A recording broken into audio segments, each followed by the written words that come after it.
ছোট ছোট শিশুদের মানে ঝলসে যাওয়া দেখে আমার বারবার মনে হচ্ছে যে এদের তো এখানে তো আমার কন্যাও থাকতে পারতো। এবং এই অভিভাবকরা যেরকম ছুটোছুটি করছে, যে সংকটের মধ্য দিয়ে যাচ্ছে, সেখানে মনে হচ্ছে আমি নিজেকেই খুঁজে পাচ্ছি বারবার।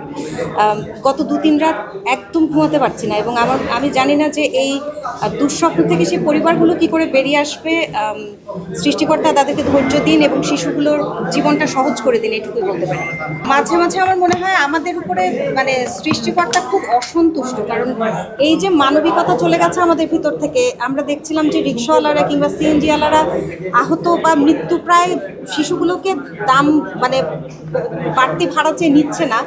এই মনুষ্যত্বের যে একটা পতন আমাদের ভিতরে, আমার মনে হয় আমরা একটা অভিশপ্ত জাতি, এবং এই কারণে আমাদের উপরে এত দুর্যোগ, এত কিছু, এরকম অস্বাভাবিক দুর্ঘটনা বাংলাদেশের ইতিহাসে আর তো কখনো ঘটেনি। মানে শিশুদের স্কুলে, শিক্ষা প্রতিষ্ঠানে প্লেন ঢুকে যাওয়ার মতন অস্বাভাবিক ঘটনা আমার বলতে গিয়েও গায়ে কাটা দিচ্ছে। আমরা মানুষ হিসেবে এত মানে নষ্ট হয়ে গেছি, পচন ধরেছে আমাদের ভেতরে, সম্ভবত এই কারণেই এত দুর্যোগ, এত কিছু।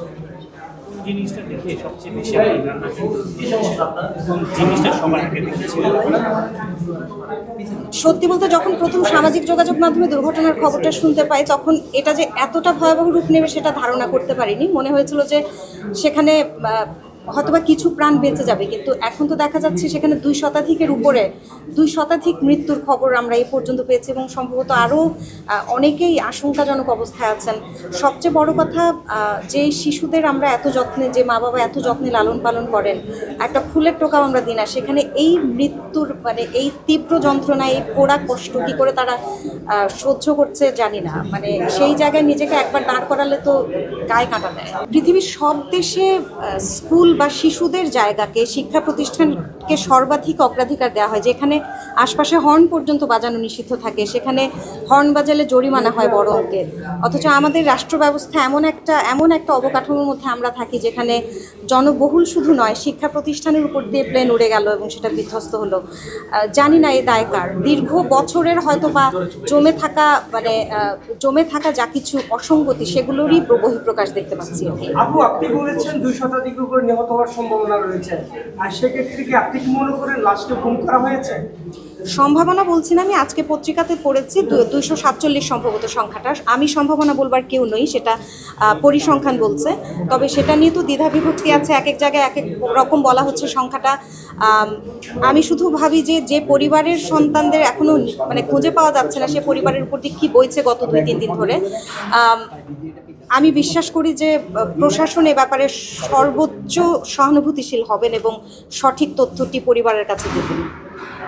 তো আপনি যে বলেন আজকের পত্রিকা আপনি দেখেছেন করে, আর এরকম গার্জিয়ান লাশ খুঁজে পাচ্ছে না, বাচ্চাদের খুঁজে পাচ্ছে, এরকম তথ্য পেয়েছেন আপনি? না, সেরকম তথ্য আমি দেখিনি, তবে আমি শিরোনামে দেখেছি মাইলস্টোন স্কুল কর্তৃপক্ষ সেটা ঘোষণা করেছে যে আহতের সংখ্যাটা মনে করতে পারছি না, 5 শতাধিক সম্ভবত, তবে নিহতের সংখ্যা তারা বলছে 247 বা এরকম।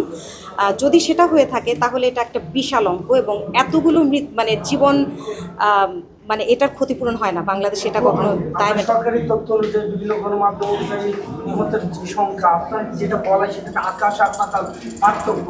আর সেক্ষেত্রে অনেকে বলছে এগুলো গুজব, সরকারও বলেছে গুজব, কিন্তু যারা নিহত হয়েছে বা লাশ খুঁজে পাচ্ছে না, কিন্তু তাদের পরিবার কিন্তু পাওয়া যাচ্ছে না। যদি মাইলস্টোনের যারা শিশুদের পিতামাতা, তারা তো সবাই স্বশিক্ষিত, অবশ্যই তাদের লাশের জন্য আহাজারি করতো, তারা বলছে নির্দিষ্ট জায়গায় যোগাযোগ করার জন্য, কিন্তু 5-6টার মতো লাশ পরিচয় পাওয়া যাচ্ছে না ডিএনএ টেস্টের জন্য। সেক্ষেত্রে এত বড় মিথ্যা গুজব আপনি সেভাবে কীভাবে গ্রহণ করছেন, আপনি একজন সঙ্গীতশিল্পী হিসাবে?